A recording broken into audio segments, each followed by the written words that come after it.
الرحمن الرحیم یوصیکم اللہ فی اولادکم۔ یہاں سے اللہ تبارک و تعالی جو وارثین ہیں ان کے حصص بیان کر رہے ہیں، ان کے حصے بیان کر رہے ہیں مختلف حالات کے اعتبار سے۔ اس سے پہلے ایک آیت گزری ہے للرجال نصیب مما ترک الوالدان والاقربون وللنساء نصیب مما ترک الوالدان والاقربون۔ اس آیت میں اللہ تبارک و تعالی نے اجمالاً حصے بیان کیے تھے کہ کن کن کو حصہ ملے گا، کون کون وارث ہوگا، اور اس آیت میں اللہ تبارک و تعالی نے پھر تفصیلاً بیان کیے ہیں۔ کچھ وارثوں کے حقوق تو یہاں پر بیان کیے گئے ہیں، ان کے حصے، اور کچھ وارث ایسے ہیں ان کا بیان احادیث میں آیا ہے، اور علماء نے پھر اصول شرعیہ کے تحت تمام جتنے بھی حصص تھے اس حوالے سے قرآن اور حدیث سے جمع کیے ہیں، اور اس علم کو فرائض کا نام دیا ہے، علم الفرائض۔ جس طریقے سے قرآن اور حدیث کا علم ضروری ہے، اسی طریقے سے علم الفرائض بھی ضروری ہے، اور جس طریقے سے قرآن اور حدیث کا اپنا اپنا مقام ہے، اسی طریقے سے علم الفرائض کا بھی اپنا ایک مقام ہے۔ اس لیے ضروری ہے کہ ان مسائل کو سیکھا جائے۔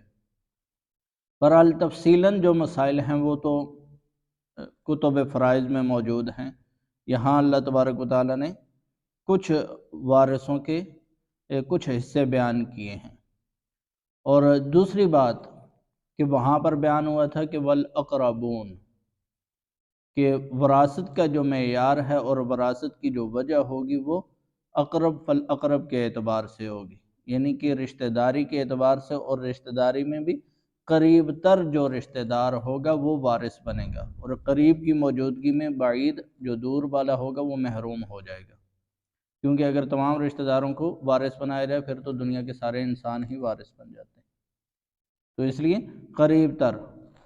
تو یہاں پر اللہ تبارک و تعالیٰ نے سب سے پہلے جو قریبی رشتے ہیں ان کے حصص بیان کیے ہیں، اور سب سے قریبی رشتہ انسان کا والدین اور اولاد کا ہوتا ہے، جو بغیر کسی واسطے کے ہوتا ہے، اور اس کے بعد پھر باقی رشتے ہوتے ہیں۔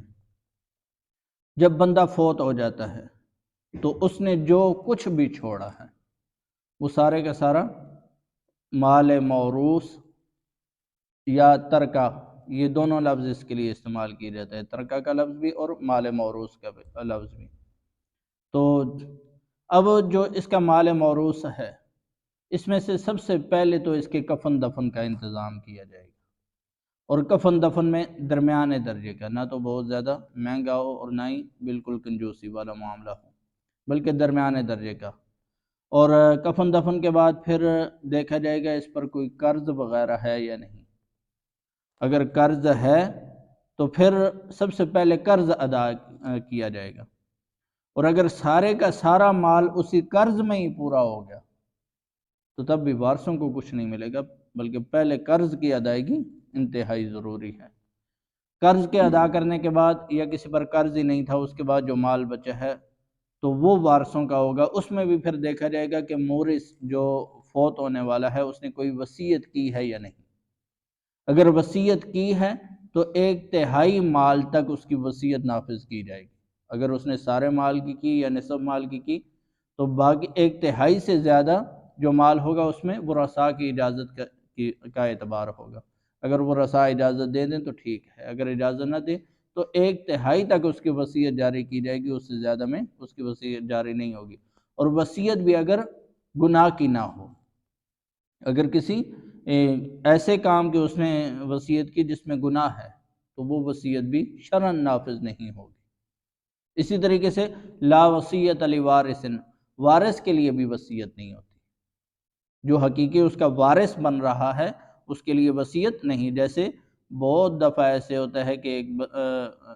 ایک آدمی کے کچھ بچے ہیں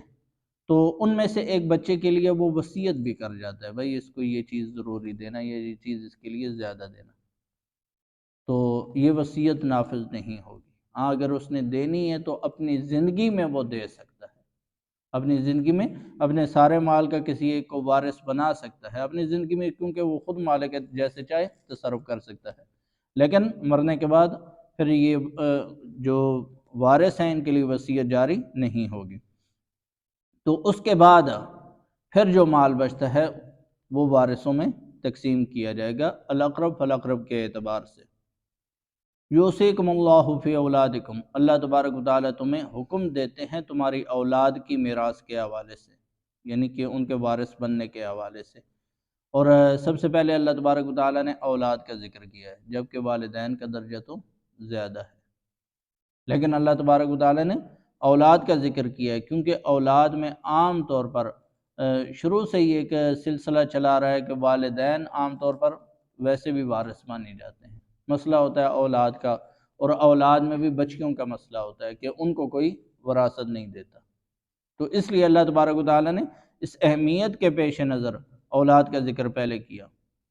لِلذَّكَرِ مِثْلُ حَظِّ الْأُنثَيَيْنِ، لڑکے کے لیے عورت کے دو حصے کے دو مثل ہے، یعنی کہ لڑکی کو ایک حصہ اور لڑکے کو ڈبل، اس کے ڈبل۔ یہ اللہ تبارک و تعالیٰ نے ایک قانون بیان کر دیا ہے۔ جس انسان کے کچھ بچے ہیں اور ان میں لڑکے بھی ہیں لڑکیاں بھی ہیں، تو ان سب میں یہی اصول چلے گا کہ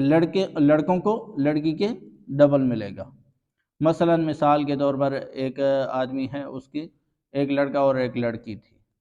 تو مال کے 3 حصے کیے جائیں گے، ایک حصہ لڑکی کو دے دیا جائے گا اور 2 حصے لڑکے کو دے دیے جائیں گے۔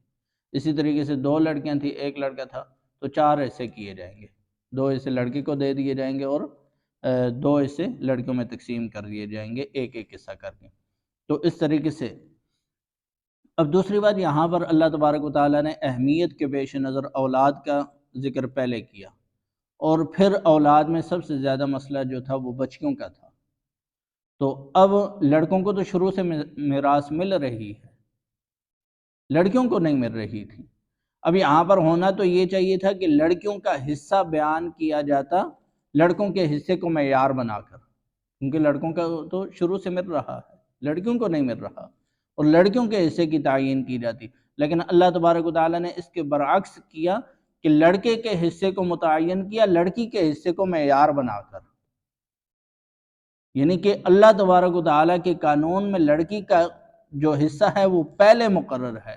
اگرچہ ہم انسانوں نے لڑکی کو بالکل وراثت سے نکال ہی دیا۔ تو اس لیے فرمایا کہ لڑکے کو لڑکی کے 2 مثل ملے گا، ورنہ ایسے ہونا چاہیے تھا کہ 2 لڑکیوں کو جتنا حصہ ملتا ہے اتنا ایک لڑکے کو ملے گا، یعنی لڑکے کا حصہ متعین کیا جاتا ہے۔ لیکن اللہ تبارک و تعالیٰ نے یہاں پر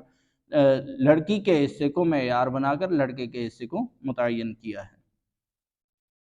فَإِن كُنَّ نِسَاءً، پھر اگر وہ ساری عورتیں ہی ہوں، فوق اثنتین، 2 سے اوپر،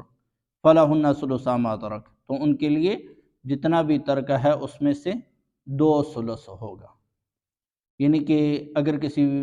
انسان کی صرف بچیاں ہی ہیں، اس کا لڑکا کوئی نہیں ہے، نرینہ اولاد کوئی نہیں ہے، اب وہ 2 سے زیادہ ہیں، جیسے یہاں پر ذکر ہوا ہے جو مسئلہ 2 سے اگر زیادہ ہیں تو ان کو 2 ثلث ملے گا، اور باقی جو 1 ثلث بچہ ہے وہ باقی تمام ورثاء میں تقسیم کر دیا جائے گا،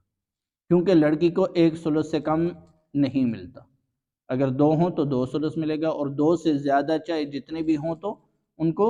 2 ہی ثلث ملے گا، اور وہ 2 ثلث ان میں تقسیم کر دیا جائے گا۔ 2 سے زیادہ ان کا ذکر تو قرآن پاک میں موجود ہے، اور 2 کا ذکر حدیث میں حضرت جابر بن عبداللہ انصاری رضی اللہ تعالیٰ عنہ کی روایت ہے کہ ہم لوگ حضور علیہ الصلوۃ کے ساتھ باہر نکلے تو مقام اسواف میں ایک عورت حضرت ثابت بن قیس رضی اللہ تعالیٰ عنہ کی بیوی اپنی 2 بچیوں کے ساتھ حضور علیہ الصلوۃ کی خدمت میں حاضر ہوئیں، اور آ کر عرض کیا کہ ان کے والد یعنی ثابت بن قیس رضی اللہ تعالیٰ عنہ آپ کے ساتھ جنگ احد میں شہید ہو گئے تھے، تو ان کا جتنا بھی مال تھا اس سارے پہ ان کے چچا نے قبضہ کر لیا ہے،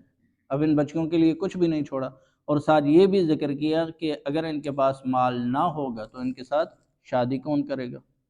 تو اب اس حوالے سے کیا حکم ہے؟ تو حضور علیہ السلام نے فرمایا کہ اللہ تبارک و تعالیٰ تیرے بارے میں تیرے حق میں ضرور فیصلہ فرمائیں گے۔ اس کے بعد پھر یہ سورہ نساء کی یہ آیات جب نازل ہوئیں تو حضور علیہ السلام نے صحابہ اکرام سے فرمایا کہ ثابت بن قیس کی بیوی اور اس کے دیور کو بلاؤ جس نے مال پر قبضہ کر لیا تھا۔ تو وہ جب حاضر ہوئے تو حضور علیہ السلام نے ان کے دیور سے کہا کہ 2 ثلث ان بچیوں کو دے دو اور 8واں حصہ ان کی والدہ کو دے دو، یعنی ثابت بن قیس رضی اللہ تعالیٰ عنہ کی بیوہ کو، اور باقی جو بچے گا وہ تم دے دو۔ تو اس حدیث میں حضور علیہ السلام نے لڑکیوں کے لیے اگر 2 ہوں تو 2 ثلث مقرر فرمائے، اور 2 سے زیادہ ہوں تو ان کا ذکر پھر یہاں پر ہے کہ ان کو بھی 2 ہی ثلث ملے گا۔ وَإِنْ كَانَتْ وَاحِدَةً فَلَهَا النِّصْفُ، اور اگر ایک بچی ہی تھی، ایک ہی بچی تھی، اور نہ کوئی بچہ ہے اور نہ ہی اور کوئی بچی ہے، صرف ایک ہی کسی کی بچی ہے، فَلَهَا النِّصْفُ، تو اس کو کل مال کا نصف ملے گا، اور باقی جو نصف ہوگا وہ باقی ورثاء میں تقسیم کر دیا جائے گا۔ تو یہ اولاد کے حصے قرآن پاک نے بیان کر دیے، اور آگے والدین کے حصے ہیں وہ انشاءاللہ کل بیان کر